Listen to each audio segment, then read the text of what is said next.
Hi friends, good morning. So ಈಗ ನಾನು walking ಬಂದಿದ್ದೀನಿ. ನಮ್ಮ ಮನೆ ಹತ್ರನೇ ಸೂರ್ಯ ಸಿಟಿ ಅಂತ ಇದೆ, ಅಲ್ಲಿಗೆ ವಾಕ್ ಬರ್ತೀನಿ. ಇವತ್ತೇ ನಾನು ಫಸ್ಟ್ ಸ್ಟಾರ್ಟ್ ಮಾಡಿರೋದು ವಾಕಿಗೆ. ಸೊ ಹಾಗಾದರೆ ನೋಡಿ ಫ್ರೆಂಡ್ಸ್ ವಿಡಿಯೋನ. ಹಾಯ್ ಫ್ರೆಂಡ್ಸ್, ನೋಡಿ ಈಗ ವಾಕ್ ಬಂದಿದ್ದೀನಿ. ಟೈಮು 7 ಗಂಟೆ ಆಗಿದೆ. ಸ್ವಲ್ಪ ಇವತ್ತು ಲೇಟ್ ಆಗಿಬಿಡ್ತು. 6:30ಗೆ ಬರೋದೇ ಬೆಸ್ಟು. ಬಿಸಿಲು ಸ್ಟಾರ್ಟ್ ಆಗಿಬಿಟ್ಟಿದೆ. ಸೊ ಹಾಕ್ತಾಯಿದ್ದೀನಿ. ನಾನೀಗ ತೋರಿಸಿದ್ನಲ್ವ, ಅದು 4 ರೌಂಡ್ ಹಾಕ್ತೀನಿ. ಬಟ್ ಇವತ್ತು ಟೈಮ್ ಆಗಿರೋದ್ರಿಂದ ಒಂದು 3 ರೌಂಡ್ ಹಾಕ್ಬಿಟ್ಟು ಹೋಗ್ತೀನಿ ಫ್ರೆಂಡ್ಸ್. ಸೊ ಓಕೆ ಫ್ರೆಂಡ್ಸ್, ನನ್ನ ವೆಯ್ಟನ್ನು ನಿಮಗೆ ರಿವ್ಯೂ ಮಾಡಿ ತೋರಿಸ್ತಾ ಇದ್ದೀನಿ. ನೋಡ್ತಾ ಹೇಳ್ಬೋದು, ಭಯಂಕರವಾಗಿ ಜಾಸ್ತಿ ಆಗಿದ್ದೀನಿ. 10-12 kg ಜಾಸ್ತಿ ಆಗಿದ್ದೀನಿ. ವೆಯ್ಟು 83.350 ಇದ್ದೀನಿ. ಸೊ ಓಕೆ ಫ್ರೆಂಡ್ಸ್, ಈಗಾಗಲೇ ವಾಕ್ ಮುಗಿಸ್ಕೊಂಬಂದೆ. ತುಂಬ ವೆಯ್ಟ್ ಜಾಸ್ತಿ ಆಗಿಬಿಟ್ಟಿದ್ದೀನಿ. ನನ್ನ ವೆಯ್ಟ್ ನೋಡಿದ್ರಲ್ವ ನೀವು ಎಷ್ಟಿದ್ದೀನಿ ಅಂದ್ಬಿಟ್ಟು. ಅದರಿಂದ ನಾನು ಸ್ಟ್ರಿಕ್ಟಾಗಿ ಡಯಟ್ ಫಾಲೋ ಮಾಡೋಕ್ಕೆ ಸ್ಟಾರ್ಟ್ ಮಾಡಿದ್ದೀನಿ. ಇವತ್ತಿಂದ ಫಸ್ಟ್ ಡೇ ನಾನು ಡಯಟನ್ನು ಸ್ಟಾರ್ಟ್ ಮಾಡ್ತೀನಿ. ನನ್ನ ಫುಡ್ಡು ಸ್ಟಾರ್ಟ್ ಮಾಡ್ತೀನಿ. ಇವತ್ತಿಂದ ನನ್ನ ಫುಡ್ ರೋಟೀನ್ ಯಾವ ರೀತಿ ಇರುತ್ತೆ ಅನ್ನೋದು ನಿಮ್ಮ ಜೊತೆ ನಾನು ಶೇರ್ ಮಾಡ್ಕೊಳ್ತಾ ಹೋಗ್ತೀನಿ. ದಯವಿಟ್ಟು ವಿಡಿಯೋ ನೋಡಿ ಸಪೋರ್ಟ್ ಮಾಡಿ, ಸಬ್ಸ್ಕ್ರೈಬ್ ಮಾಡ್ಕೊಳ್ಳಿ. ಯಾರೆಲ್ಲ ನನ್ನ ಥರ ವೆಯ್ಟು ಜಾಸ್ತಿ ಆಗಿದ್ದೀರೋ ನನ್ನ ಜೊತೆ ವೆಯ್ಟ್ ಲಾಸ್ ಮಾಡೋದಕ್ಕೆ ನೀವು ಸಹ ಜಾಯ್ನ್ ಆಗಿ. ಸೊ ನೋಡ್ಸ್ತೀನಿ ಬನ್ನಿ. ನನ್ನ ಕಾಲೆಲ್ಲ ಯಾವ ರೀತಿ ದಪ್ಪದಾಗಿ ಈಗ ಬಾಡಿಯಲ್ಲಿರೋ ಅಂತಹ ತೂಕ ಕಾಲ ಮೇಲೆ ಬಿದ್ದರೆ ಎಷ್ಟು ದಪ್ಪ ಊದ್ಕೊಂಡಿದೆ ಅನ್ನೋದು ನಿಮಗೆ ತೋರಿಸ್ತೀನಿ ಬನ್ನಿ. ನನ್ನ ಕಾಲಿನ ಎಫೆಕ್ಟು ನೋಡಿ, ಇದೆಲ್ಲ ಎಷ್ಟು ದಪ್ಪ ಊದ್ಕೊಂಡ್ಬಿಟ್ಟಿದೆ. ನನಗೆ ಒಂಥರ ಬೇಜಾರಾಗ್ತಾಯಿದೆ. ಸೊ ನಾನು ಎಷ್ಟು ವೆಯ್ಟ್ ಗೈನ್ ಆಗಿದ್ದೀನಿ ಅನ್ನೋದು ನನಗೆ ಈಗ ಒಂಥರ ಟೆನ್ಷನ್ ಅನಿಸ್ಬಿಟ್ಟಿದೆ. ಸೊ ಟೆನ್ಷನ್ ಬೇಡ, ಖುಷಿಯಾಗಿ ನಾನು ಯಾವ ರೀತಿ ಆರೋಗ್ಯವಾಗಿಯೇ ನಾನು ವೆಯ್ಟ್ ಲಾಸ್ ಮಾಡೋದಕ್ಕೆ ಇವತ್ತಿಂದ ಸ್ಟಾರ್ಟ್ ಮಾಡ್ತೀನಿ. ಸೊ ನೋಡಿ, ಈ ಕಾಲಲ್ಲೂ ಅಷ್ಟೇ ಅಷ್ಟು ನೋಡಿ. ಸೊ ಓಕೆ ಫ್ರೆಂಡ್ಸ್, ಈಗ ವಾಕ್ ಮುಗಿಸಿ ಬಂದ ನಂತರ ನಾನು ಯಾವ ಡ್ರಿಂಕ್ ಕುಡಿತೀನಿ ಅನ್ನೋದು ಈಗ ನೋಡಿಸ್ತೀನಿ ಬನ್ನಿ. ಈಗ 1 ಲೀಟರ್ ನೀರನ್ನು ಹಾಕ್ಕೊಳ್ತಾ ಇದ್ದೀನಿ. ಆ ನೀರಿಗೆ ಬಂದು ಸ್ವಲ್ಪ ಕೊತ್ತಂಬರಿ ಸೊಪ್ಪು, ಪುದೀನ, ಜಜ್ಜಿಟ್ಕೊಂಡಿರೋ ಅಂತಹ ಶುಂಠಿ, 1 ಇಂಚು ಶುಂಠಿ ಹಾಕ್ಕೊಳ್ಳೋಣ. ಹಾಕ್ಕೊಂಡು ಚೆನ್ನಾಗಿ 1 ಲೀಟ್ರ್ ನೀರು ಸುಮಾರು 1/4 ಲೀಟ್ರ್ ಆಗಬೇಕು ಅಷ್ಟು ಕುದಿಸ್ಕೊಳ್ಳೋಣ. ಚೆನ್ನಾಗಿ ಕುದಿಬೇಕು ನೀರು. ಆವಾಗಲೇ ಆ ಸೊಪ್ಪುಗಳಲ್ಲಿರುವಂತಹ ಸಾರ ಬಿಡೋದು. ನಮಗೆ ಈ ಡ್ರಿಂಕ್ ಕುಡಿಯೋದ್ರಿಂದ ನಮ್ಮ ಬಾಡಿಯಲ್ಲಿರುವಂತಹ ಬ್ಯಾಡ್ ಫ್ಯಾಟನ್ನು ರಿಮೂವ್ ಮಾಡೋದಕ್ಕೆ ನಮಗೆ ಹೆಲ್ಪ್ ಆಗುತ್ತೆ. ಕೊತ್ತಂಬರಿ ಸೊಪ್ಪನ್ನು ಸ್ವಲ್ಪನೇ ಹಾಕಿದ್ದೀನಿ, ರೇಟ್ ಜಾಸ್ತಿ ಇರೋದ್ರಿಂದ. ಸೊ ಪುದೀನ ಒಂದು 4-5 ರೆಕ್ಕೆ ಹಾಕ್ಕೊಳ್ಳಿ, ಇಷ್ಟೇ ಅನ್ನೋದು ಏನಿಲ್ಲ. ಇದಿಷ್ಟನ್ನು ಹಾಕ್ಬಿಟ್ಟು ನಾನು ಮೊದಲೇ ಹೇಳ್ದಾಗೆ ಚೆನ್ನಾಗಿ ಟೀ ರೀತಿ ಕುದಿಸ್ಕೊಂಡು, ಈಗ ಬೆಳಗ್ಗೆ ತಿಂಡಿ ಮುಂಚೆ ನಾನು ವಾಕ್ ಮುಗಿಸ್ಕೊಂಬಂದಿದ್ದೀನಿ. ಅಷ್ಟರಲ್ಲಿ ನೀರು ಕುಡಿದಿದ್ದೆ, 1 ಗ್ಲಾಸ್ ಬಿಸಿ ನೀರು. ಬಟ್ ಈಗ ತಿಂಡಿಗೆ ಮುಂಚೆ ಈ ನೀರನ್ನು ಕುಡಿತಾ ಇದ್ದೀನಿ ಫ್ರೆಂಡ್ಸ್.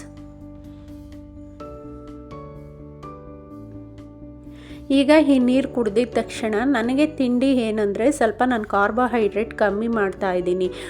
ರವೆ ರೊಟ್ಟಿ ಮಾಡ್ಕೊಳ್ಳೋಣ ಅಂತ ಹೇಳಿಬಿಟ್ಟು 1.5 ಕಪ್ ಆಗೋಷ್ಟು ರವೆ, ರುಚಿಗೆ ಉಪ್ಪು ಹಾಕ್ಬಿಟ್ಟು ಸ್ವಲ್ಪ ಕಲಸಿ ನೆನೆಸಿಟ್ಬಿಡ್ತೀನಿ. ರವೆ ರೊಟ್ಟಿಗೆ ಸ್ವಲ್ಪ ನೆಂದ್ರೇ ಆ ನೀರು ಅಬ್ಸರ್ವ್ ಮಾಡ್ಕೊಳ್ಳುತ್ತೆ ರವೆಯನ್ನು. ಆವಾಗ ರವೆ ರೊಟ್ಟಿ ಚೆನ್ನಾಗಿ ಬರುತ್ತೆ. ಸೊ ಪಪ್ಪಾಯ ತಂದಿದ್ದರು ನೋಡಿ. ಇದು ಪಪ್ಪಾಯ ಇದು ತುಂಬಾ ಕಮ್ಮಿ ರೇಟೇ. ಈ ರೈತರುಗಳು ಮಾರ್ತಾರಲ್ವ, ಅವರು ತೊಗೊಂಬಂದು ಇಲ್ಲಿ ಮಾರ್ತಾರೆ. kg 25 ರೂಪಾಯಿ. ಬೇರೆ ನಾವೆಲ್ಲ ತರಕಾರಿ ಅಂಗಡಿಗಳಲ್ಲಿ ತೊಗೊಂಡ್ರೆ, ಫ್ರೂಟ್ಸ್ ಅಂಗಡಿಗಳಲ್ಲಿ ತೊಗೊಂಡ್ರೆ 40 ರೂಪೀಸ್ ತೊಗೊತಾರೆ. ಸೊ ತುಂಬ ಟೇಸ್ಟೂ ಸಹ ಚೆನ್ನಾಗಿರುತ್ತೆ. ನಾವು ವೆಯ್ಟ್ ಲಾಸ್ ಮಾಡುವಾಗ ಯಾವುದಾದ್ರೂ ಒಂದು ಹಣ್ಣನ್ನು 11:30 ಟೈಮಲ್ಲಿ ತೊಗೊಂಡ್ರೆ ನಮಗೆ ತುಂಬಾ ಒಳ್ಳೆಯದು. ವೆಯ್ಟ್ ಲಾಸ್ ಮಾಡೋದಕ್ಕೆ ಹೆಲ್ಪ್ ಮಾಡುತ್ತೆ.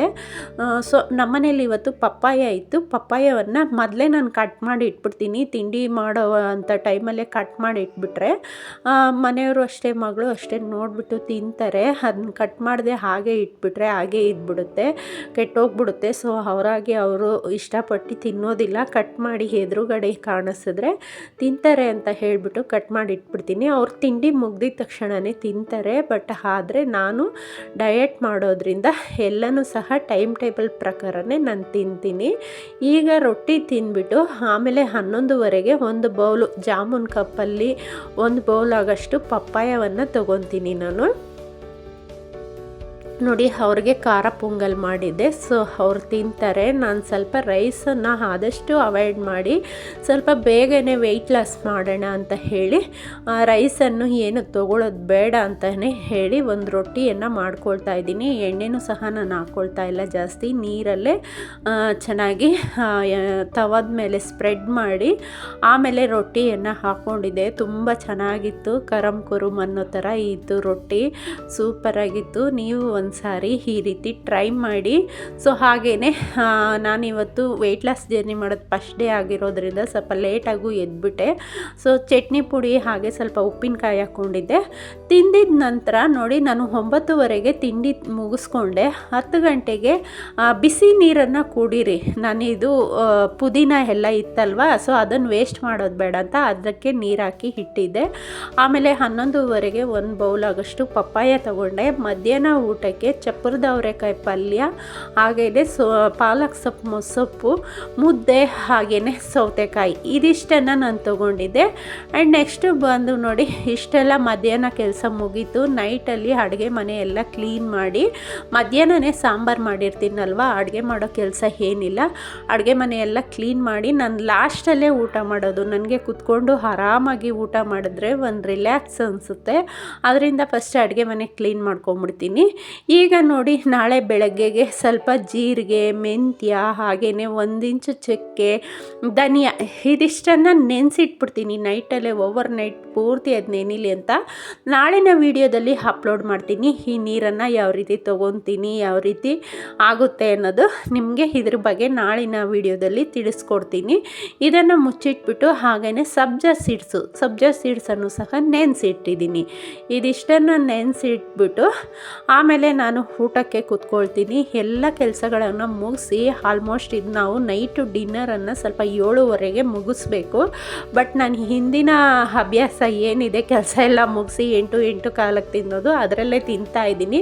ಬಟ್ 7 ಗಂಟೆ 7:30ಗೆ ತಿನ್ನೋದನ್ನು ಇನ್ನು ಮುಂದೆ ಅಭ್ಯಾಸ ಮಾಡ್ಕೊಳ್ತೀನಿ. ಅದೇ ಮುದ್ದೆ ಮತ್ತು ಪಲ್ಯ ಇತ್ತು ತೊಗೊಂಡಿದ್ದೆ. ಊಟ ಮಾಡಿದ್ದಾದಮೇಲೆ ಒಂದು ಅರ್ಧ ಲೀಟರನ್ನು ಬಿಸಿ ನೀರನ್ನು ತೊಗೊಂಡಿದ್ದೀನಿ.